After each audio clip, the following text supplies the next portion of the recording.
Pemirsa dan menyaksikan headline news pukul 21 waktu Indonesia Barat, saya Alba Rosana.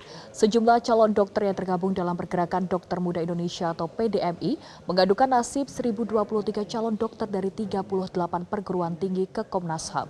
Pengaduan ini terkait kebijakan dikti yang membuat mereka belum bisa memperoleh sertifikat profesi dokter. Didampingi kuasa hukum, para calon dokter melakukan audiensi dan meminta Komnas HAM turun tangan menyelidiki dugaan pelanggaran hak asasi manusia terkait ketidakpastian hukum yang mereka hadapi.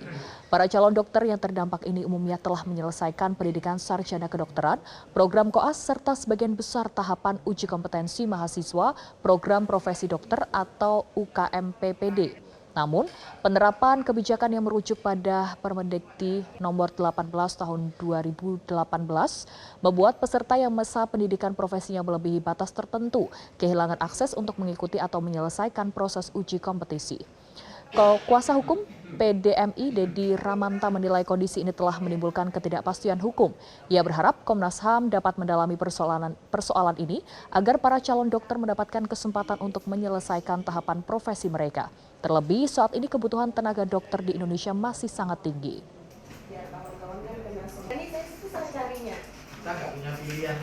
Dari dua hal tentang ujian kompetensi, yaitu computer based test dan juga OSCE, itu rata-rata teman-teman ini sudah selesai atau lulus atau kemudian menyelesaikan soal ujian prakteknya itu.